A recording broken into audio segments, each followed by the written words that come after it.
爱了白月光何印很多年，他却对我无比厌恶。我体面离开，转身投入齐豫的怀抱。我以为我找到了救赎，可是婚礼前夕，却听到他漫不经心地对旁人说：“那个黄脸婆呀，我就是玩玩而已。”随后，我撕掉了订婚书，流掉了腹中胎儿，何印也找上了门。齐豫，既然你想玩，那我就陪你玩。大家好，开始今天的分享之前，希望你能给人间烟火点个订阅，我将会分享更多优质的内容。爱情长跑7年，我和齐豫终于要订婚了。看着刚出锅的一桌子菜，我揉了揉有些酸痛的手腕，内心却是欢喜无比。拿出手机，我拨通了齐豫的电话。齐豫，你什么时候回来？电话那头停顿了几秒。昭昭，我今天晚点，你先吃吧。我看了看手中的孕检报告，心内却忍不住有些失落。本来还打算给他一个惊喜呢。豫哥，没看出来呀，许昭昭现在这么听你的话。正准备挂断电话，手机里传来齐豫死党的声音。这本是一句再正常不过的调侃话，但是我却敏锐地察觉出了话语中的不怀好意。我手一顿，心里突然生出了些异样的感觉。齐豫嗤笑了一声，懒洋洋的声音在我耳边响起：“不然呢？许昭昭今年30了，除了我，谁还会要她？”不似以往的温柔宠溺，齐豫话语里已然带上了些轻蔑的语气。我心脏猛地一缩，有些不可思议地看着手机屏幕。反应过来后，我下意识地按下了录音键，手有些微微颤抖。不敢想，原来他是这样看我的。我就是看不得有人对何印好，如果不是因为何印，我怎么可能在他身上浪费那么多时间？我耳朵嗡的一声，只感觉全身血液发凉。那豫哥，你还会和许昭昭结婚吗？我下意识屏住呼吸，整个人极度紧张。齐豫，别让我恨你。很久之后，齐豫轻笑一声，当然不会，玩玩而已。啪的一声，我感觉脑中有根弦断了。7年的情爱与时光，却只换来了一句玩玩而已。我不想再听下去，默默挂断了电话。一抬头才发现，不知何时，我早已泪流满面。齐豫向来有将手机倒扣在桌面上的习惯。我们谈恋爱初期，他总说他舍不得挂断电话，所以几乎每次都是我先挂的电话。这已经成了我和齐豫之间的默契。也多亏了这个习惯，让我知道了他内心最真实的想法。我胡乱抹了一把眼泪，将精心准备好的饭菜倒进了垃圾桶里。说实话，我打心底里还是有些不愿相信齐豫会这样对我。只是事实摆在眼前，我没法再自欺欺人了。浑浑噩噩度过了一下午后，我总算想明白了，齐豫是在报复我。许家虽然家大业大，但向来重男轻女。我从记事开始，亲人的偏心和宠爱从来没有给过我。也是因为没有家里人撑腰，所以在学校里，我也是被霸凌的对象。被扯头发、扔纸团、泼墨水是经常的事。我和何印就是在那个时候遇见的。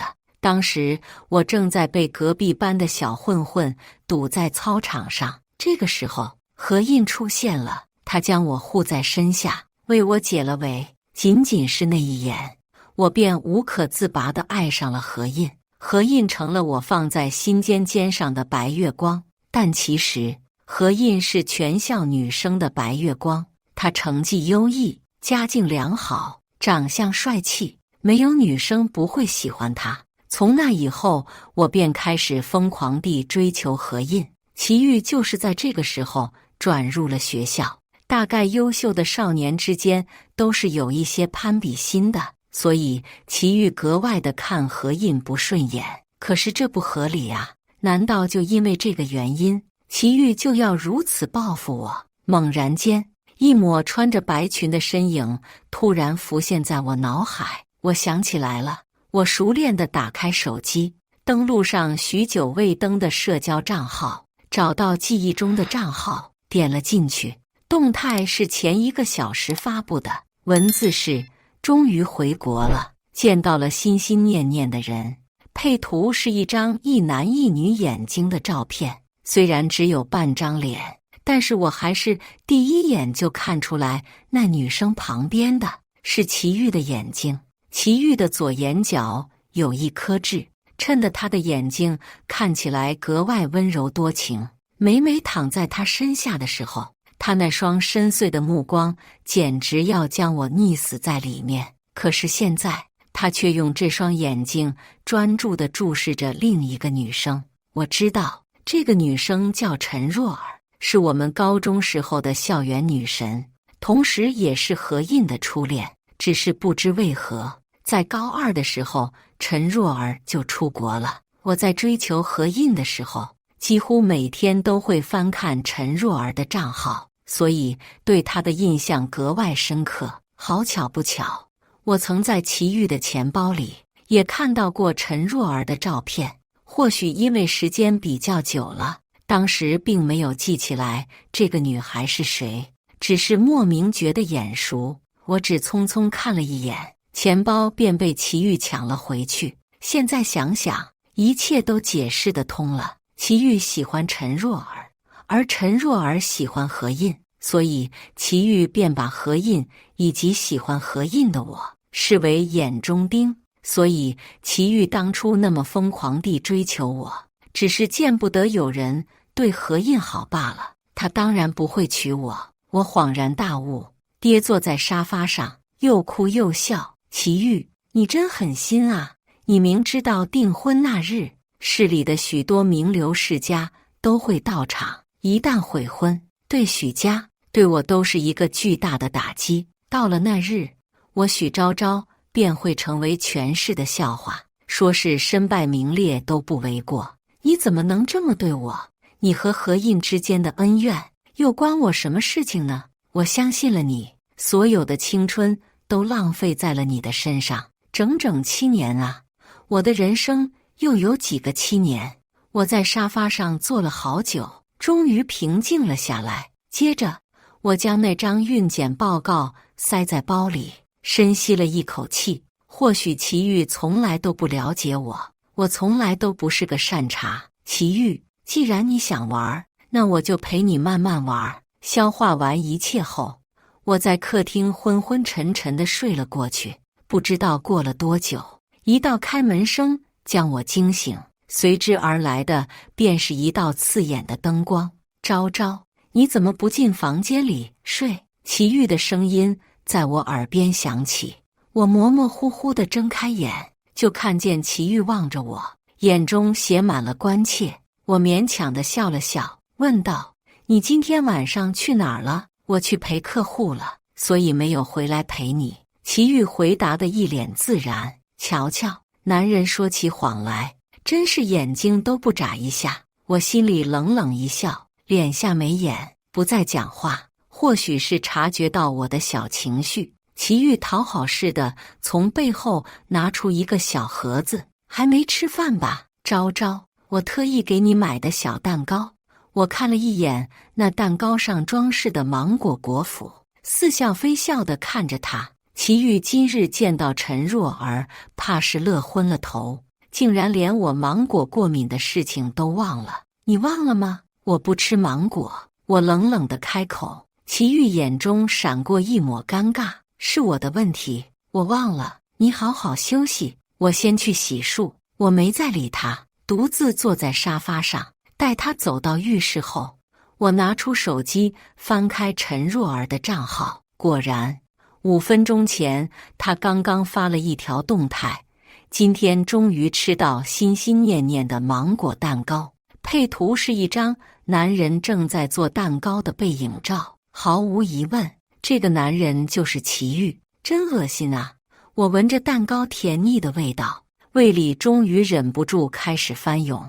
我迅速跑到马桶边，抱着马桶吐了个天昏地暗。昭昭，你怎么了？齐豫听到我的动静，急忙跑过来，凑到了我的身边。他一靠近，我便闻到了他身上那股若有似无的香水味，那股味道真的令人作呕。这样一来，我吐得更厉害了。为了不让齐豫发现我怀孕了，我好不容易止住了吐，随意找了一个借口敷衍了过去。晚上我辗转难眠，翻来覆去也睡不着，半梦半醒间，我的手不自觉地抚上小腹。这婚是结不成了，可是孩子是无辜的，孩子怎么办呢？我是不是不应该那么自私，将孩子生下来呢？这一想我就想了很久，一直到很晚我才睡着。第二天早晨，我刚刚睡醒，齐豫已经洗漱完，准备出门了。他今天收拾得格外利索，不仅精心打理过头发，甚至还喷了香水。印象中，齐豫最讨厌喷香水了，除非是重要场合，否则他根本不会碰这玩意。我记得，也就是在跟我求婚那天，他才喷了香水。我自嘲地笑了笑，看来齐豫是真的很喜欢陈若儿。也对，毕竟是年少时的爱而不得，怎么会不重视呢？见我醒了，齐豫笑了一下，像往常一样俯下身朝我脸上亲了一下。我忍住心中不适，勉强勾了勾嘴角。怎么，你今天打扮这么隆重，是准备去见谁？我若有所指地开玩笑道。见一个大客户，不得不重视一下。今天中午我不回来吃饭了。说这话时，齐豫低着头系着纽扣，并没有看我，又或是他不敢看我。齐豫走后，我迅速收拾了一下，开着车远远地跟了上去。隔老远，我便看着陈若儿穿着一身修身连衣裙，笑着迎着齐豫进了餐厅。陈若儿还是和高中一样，那么明艳动人，难怪齐豫会喜欢她这么多年。我暗暗嗤笑了一下，两人用餐时也是有说有笑。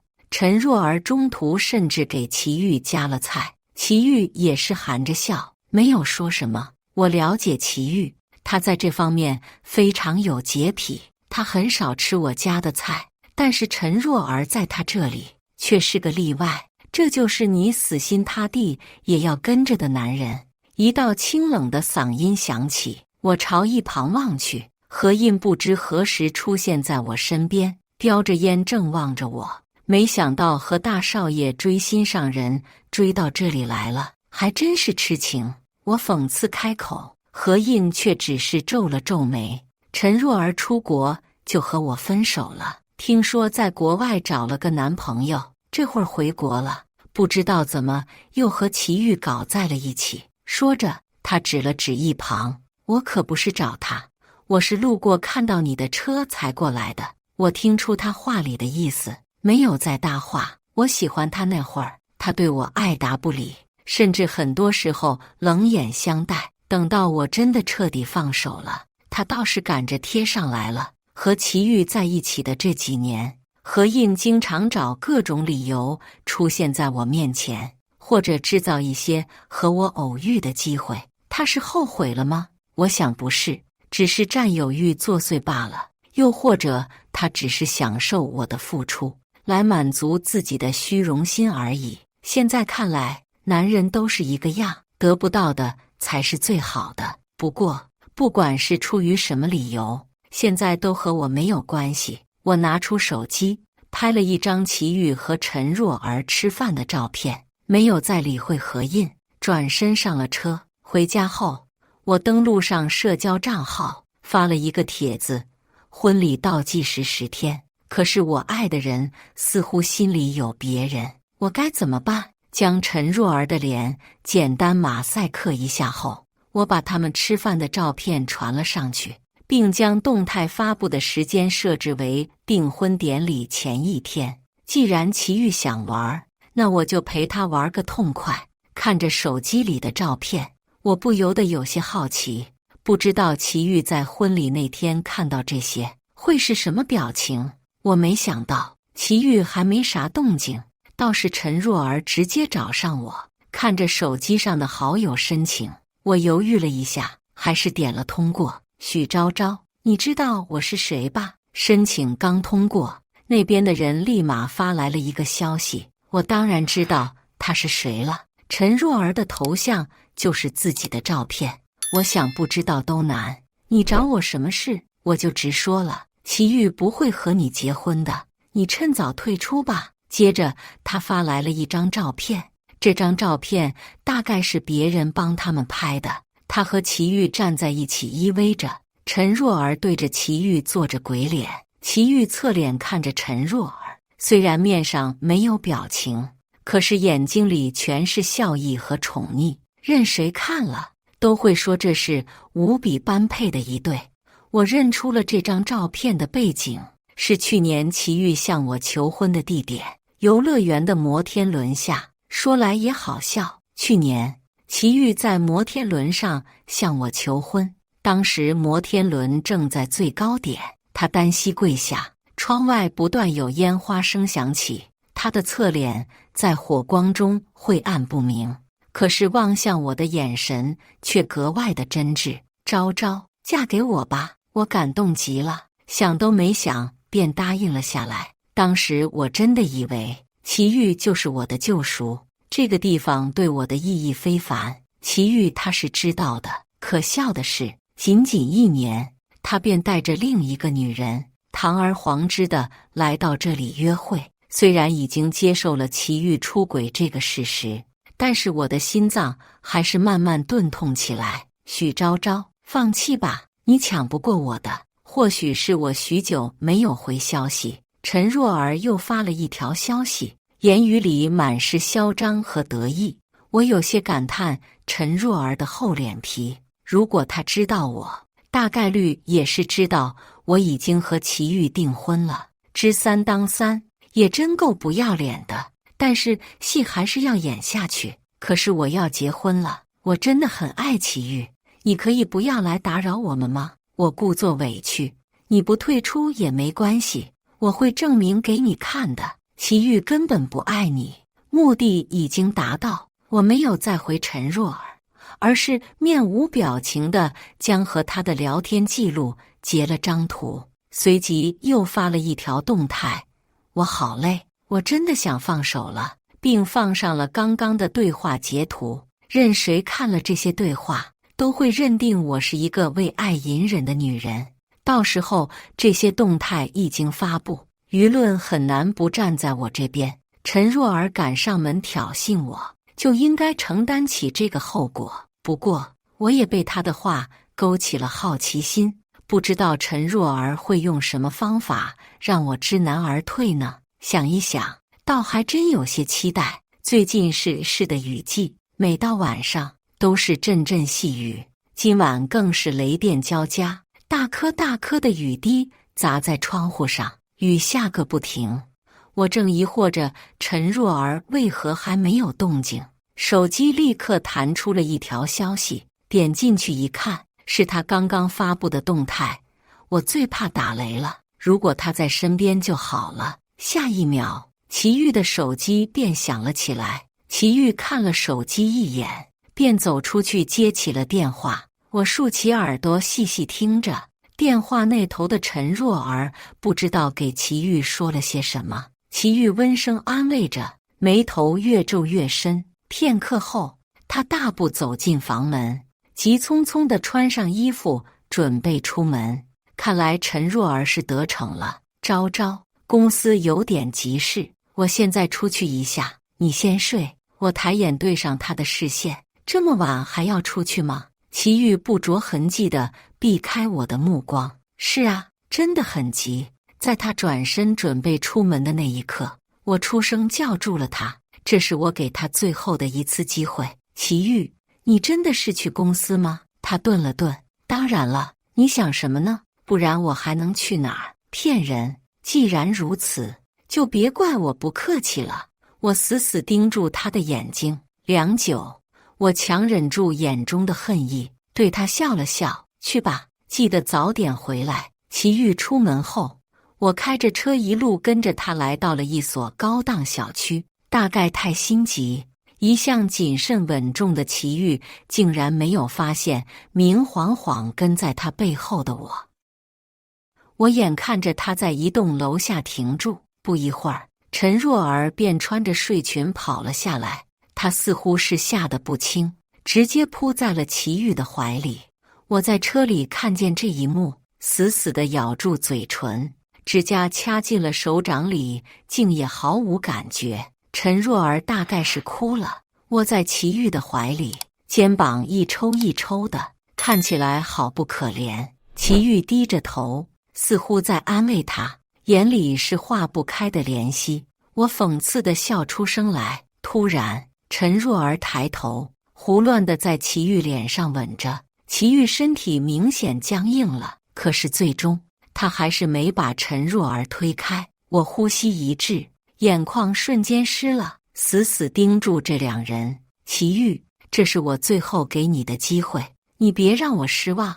可是我心底最后一丝期待，最终还是落空了。祁煜似乎有些无奈地叹了一口气，随后抱着陈若儿进了楼内。我的心瞬间落入了谷底。本来以为再怎么样，他心里总会顾及自己是有未婚妻的人，会守住底线。可没想到，我眼看着他们上了楼，10几分钟后，房内的灯关掉了，孤男寡女共处一室，用脚也想得出会发生什么。从上次发现他背着我去和陈若儿约会之后，每次他想同我亲热，我心底都膈应的不行，总是找各种借口敷衍了事，憋了这么久，如今美人在怀，我不信祁煜能够忍得了。随着心里的最后一道防线被攻破，我躲在车里，整个人不停地发抖，恶心、愤怒、失望，各种情绪不断地纠缠着我。终于，我胃里一阵抽搐，飞奔下车后，我蹲在草丛边干呕了起来。一阵涕泪横飞后，不顾湿漉漉的地面，我脱力地坐在地上。不用想，我此刻整个人看起来一定是狼狈至极。下一秒，我感觉我被一阵阴影包围，抬头望去，何印不知什么时候来到我的身边，正撑着伞，一脸复杂地看着我。怎么又遇到他了？真是阴魂不散，似乎看出了我眼中的疑惑。何印开口解释，我看到了陈若儿今天发的帖子，猜到祁煜可能会来这里，所以想着能不能见到你。他又抬眼看了看已经熄灯的房间，许昭昭，事情已经这样了，你还要和他结婚？我的事情和你有什么关系？我白了他一眼，起身准备离开，何印却一把拽住了我的手。他看着我，犹豫半晌，终于慢吞吞地开口，要不然你考虑考虑我呢？语气里有一丝小心翼翼。我看着他这副模样，只觉得好笑。为什么男人总是这样？当你满心满眼都是他的时候，他装作看不到；你彻底失望离开之后，他却又做出一副深情的样子，巴巴地贴上来。现在才来后悔，晚了。我一把甩开何印的手。何印，你见不见啊？当初我那么喜欢你，你看都不看我一眼，现在又装出这副样子给谁看？我早告诉过你，我对你没感觉了，你别再来打扰我了。我每说出一个字，何印的脸色就白上一分，最后他只是嗫嚅着，低着头，半天没有张口。我没有再看他一眼，转身离开了。半夜，祁煜终于回来了，见我没睡，他脸上闪过一丝慌乱。昭昭，怎么还不睡？我盯着他，笑而不语。睡？我怎么可能睡得着呢？一想到他今晚和陈若儿在一起的场景，我就像吃了苍蝇一样难受。祁煜，要不然我们不结婚了？我开玩笑似的说道。祁煜脸上立马浮现出惊慌的表情，他匆忙坐到我身边，手足无措地拉住我手。昭昭，你怎么会这么说？是我做错了什么吗？看着他慌乱无比的表情，我眼圈终于忍不住开始泛红。大颗大颗的眼泪不断地砸进被褥间。齐豫见我哭了，更加慌乱了，开始手忙脚乱地帮我擦眼泪。真可笑，如果是之前，我恐怕会真的觉得齐豫很在乎我。有那么一瞬间，我真的想直接告诉齐豫，我不想结婚了。我知道了你和陈若儿的事情，我觉得很累，可是一想到他的那句玩玩而已，我心里便不自觉地涌现出丝丝恨意。我吸了吸鼻子，佯装生气地打了一下他的胸口。我们都快结婚了，你最近老往外面跑，还大半夜把我一个人丢在家里，哪有你这样的？你到底还爱不爱我？齐豫见我这副模样，面上闪过一丝了然，他轻笑了一声，将我紧紧抱在怀里。我当然爱我的昭昭了，除了你，这世界上再也找不出第二个能对我这么好的人了。如果不是此刻他抱着我，我都快忍不住笑出声了。又在骗人了，齐豫呀齐豫，如果你真的爱我，你就不会这样伤害我，你没有良心。他接着将头埋进我的颈窝，发出了一声满足的一叹。我又闻到了他身上依旧传来的那一股若有若无的甜腻气息，胃里又是一阵翻涌。我强忍了忍，过了很久才把这恶心劲儿给渡过去。没关系的，还有几天了，再忍忍。次日，我趁家里没人的时候去了趟医院，有些事情也该做了。出了医院，我捂着肚子，找了个路边座椅，慢慢坐了下来。上一秒，冰冷的器械在我小腹里翻搅的感觉还历历在目，我忍不住打了个哆嗦。好奇怪，明明正值夏日，我却有些冷得发慌。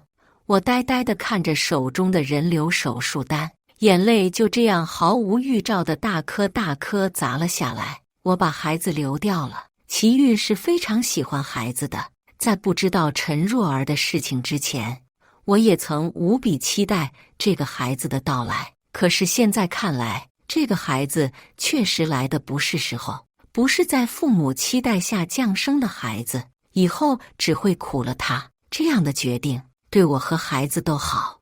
我就这样一个人呆呆坐了很久，待到快要黄昏的时候，我才收拾好情绪，打车来到了最初和齐豫居住的老房子。昏黄的灯光下，我呆呆地坐在床上，看着屋内陈旧的设施，眼眶又忍不住泛红。记得前几年，齐豫的公司出了一些意外，他那个时候穷困潦倒，甚至一度将自己名下的房产全部变卖。最后，我陪着他搬进了这个破破烂烂的小出租房。为了扶持齐豫，我拒绝了领导想让我出国任职高管的提议，就天天在这个小出租房里一心一意地陪伴着他。我还记得，为了给他拉赞助项目，我经常喝酒喝到半夜，胃喝出了毛病，身体也熬垮了。那段时间真的很苦，但是我也无怨无悔，因为当时的齐豫对我真的是太好了。他一个十指不沾阳春水的人，为了我愿意做各种养生的羹汤，会满足我各种任性的要求。印象最深的一次是，齐豫有一段时间经常早出晚归，我心下生疑，便趁着他不注意偷偷跟了出去。结果便是看到他中午下了班之后，顶着烈日在商场外做日用品的推销，而午饭就是矿泉水配一块小面包。后来我才知道，他这样做仅仅是为了给我买我曾经随口一提的品牌连衣裙。当时室外温度接近40度，那么热的天，齐豫从小又是被家里娇生惯养的小少爷，怎么能吃得起这样的苦？我当时心疼坏了，抱着他哭了一晚上。后来我再也没有在他面前提起过我喜欢的东西。我拼了命的工作，就是为了早点还清他的债务，不让他再吃这些苦。那个时候，齐豫每次看到我憔悴不堪的模样，总是满眼疼惜。夜晚，我们就在这个小房子里相拥而眠。几乎每天齐豫都会跟我说：昭昭，你等我，我一定对你好。我信他了，等啊等，终于等来了他的求婚。我本来以为我们能这样幸福一辈子的，可真相却是，我只是他用来报复何印的工具罢了。我用了7年的时间和一个孩子，就得到了一句玩玩而已。有句话怎么说来着？心疼男人，倒霉一辈子。现在我才懂这句话的意思，不过也不算太晚吧。泪眼朦胧中，我翻出了一个老旧的相册，里面曾经记录了我和齐豫的点点滴滴。既然下定决心，那就不要再回头看了。我拿出剪刀，将每张照片都剪成2半，带走了属于我的那部分。离开时，手机提示音又响起，陈若儿又发了条动态：以后再也不怕电闪雷鸣的夜晚。配图是一个男人赤着上身，背对着他睡觉的背影。我静静地看着手机屏幕，低低地笑了一声。原来彻底心死之后，面对这样的情况，我的心也没有掀起一丝波澜。拿出手机，我拍下剪碎相片的照片，也发了一条动态：有些东西终究是回不去了。打包好属于我的东西，我关闭了房门，将屋内过往的一切彻底锁在身后。距离婚礼还有最后几天，我和齐豫商量，将婚礼布置的一切事宜都交给他来操办，大到选婚礼地址，小到挑选婚礼手捧花，齐豫兢兢业业地准备着。看得出他越来越期待了，就是不知道他期待的究竟是什么了。不过这也与我无关，我的目的就是要让他对婚礼有所期待。当他发现所有的期待落空的时候，才能体会到绝望的滋味。为了给他致命一击，我以为日后备孕做准备的理由，带他去了母婴店，看着琳琅满目的各种婴儿的小衣服、小鞋子，我心中忍不住涌上一丝酸楚。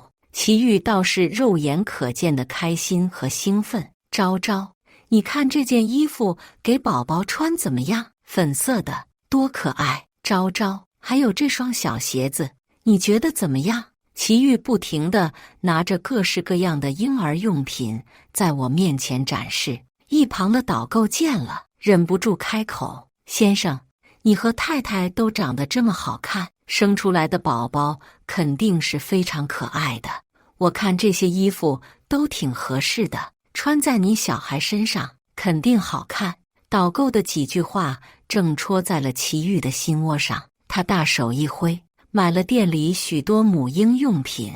到最后，我们2手都提不住了，他才堪堪尽兴。晚上，齐豫抱着我，手不自觉地抚上我的小腹。昭昭，你说我们第一个孩子会是男孩女孩？我心中一痛，脸下没眼，没有接话。他也不管我，自顾自地说着，其实男孩女孩都无所谓，只要是咱俩的孩子，我都喜欢。如果是女孩，那我希望她长得像你，你这么美，咱闺女一定生得漂亮极了。齐豫在我耳边喋喋不休着，我看着他傻笑的模样，心中不断渗出冷意。别做梦了，齐豫，我们不会有孩子了。婚礼前一天，一直没有动静的陈若儿终于发了一条动态，她要结婚了，可惜新娘不是我。最后一天，我要勇敢一次。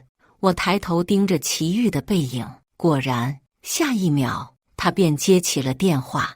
我立马扭头看向窗外，装作正在干别的事。几句话之后，齐豫拿上衣服，准备出门。昭昭，我出去一下，很快回来。好啊，我笑着立马答应了。见我这么快应了下来，齐豫反倒有些奇怪地看了我一眼。昭昭，你没事吧？没事啊。我一脸平淡地看着他，见我似乎真的没有什么异样，齐豫似乎是松了一口气，走了2步，他又退了回来。昭昭，你等我，我很快回来。我点点头，看着他，我等你。说完，心里补了2个字：才怪。齐豫出门后，我手机也不断地响起提示音，是领导发来的消息：昭昭，你什么时候出发？要不我来接你。我非常看好这次的项目，我们团队就差你一个人了，你赶紧来，我今晚的飞机等我。消息发送出去后，我拿着车钥匙出门，开着车跟上了齐豫。车在陈若儿家楼下停下了，陈若儿站在楼下，似乎等了很久。齐豫一下车，他便冲过去抱住了她。不知道陈若儿说了什么，齐豫脸上又浮现了上次雨夜那无可奈何的表情。接着，陈若儿拉着齐豫的衣领，吻上了他的嘴唇。齐豫只是皱了皱眉，也没有推开陈若儿，任由他加深着这个吻。我淡定地拿出手机，拍下了他们拥吻的照片。我什么都不要了，我成全你们。打下这行字，我还顺带将流产手术单和刚刚他们接吻的照片传了上去。接着，我赶紧赶去机场和导师会合，朝着我光明的未来前进，从此再也不回头了。今晚过后，我所有的动态都会发布出去。真好奇，他俩如果看到了这些东西，会是什么表情？可惜我是看不到了。来到俄国后，我的事业做得风生水起。再次听到齐豫的消息，是从我闺蜜沈飞口中得到的。那次，她连夜来到俄国看我，长途跋涉十分辛苦，我便请她到这里最好吃的餐厅里吃饭。你知道吗？你当初走了之后，齐豫找你找得快疯了。他还经常去你家找你爸妈忏悔，希望知道你的消息。你爸妈都快烦死了，被骚扰得连夜搬家。要我说，男人的保证和狗叫没有什么区别，听听得了。要是他真的这么爱你，为什么会和陈若儿做那种事情？沈飞翻着白眼，用力戳了戳面前的牛排。我被他的模样逗得直笑。对了，他忽然一拍手，还有那个陈若儿，她怎么了？我挑了挑眉，示意他继续说下去。沈飞猛地一口吃掉刚刚切好的牛排，边吃边吐槽：你那些消息一发出来，很快就有人把他扒出来了。他被网暴的可厉害了，知三当三，真是不要脸。听说最后齐豫恨惨了他，他最后好像又跑到国外去了，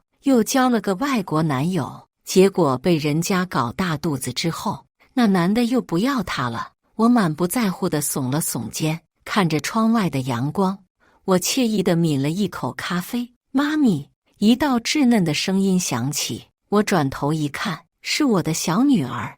我在她的小脸上亲了一口，随后便看到远处满眼温柔的丈夫正拉着大女儿的手缓缓朝我走来。看着他们越走越近，我的笑容再也收不住了。这就是我想要的幸福生活呀！苍天怜悯，出国没多久，我便遇上了现在的丈夫。他待我极好，尊重我，呵护我，让我对男人、对爱情、对婚姻又有了希望。结婚后不久，我便生了2个女儿。如今，我对现在的日子很是满足。只是我没发现，在餐厅的角落，有个面容憔悴的男子正一动不动地盯着我，那眼神中有说不尽的痛苦、自责和懊悔。这时往事如过眼云烟，我只看当下，曾经一切于我而言都不重要了。以上就是今天分享的故事，大家有什么想说的、想吐槽的，欢迎在下方评论交流，也更希望能给人间烟火点个订阅。我将会分享更多优质的故事内容。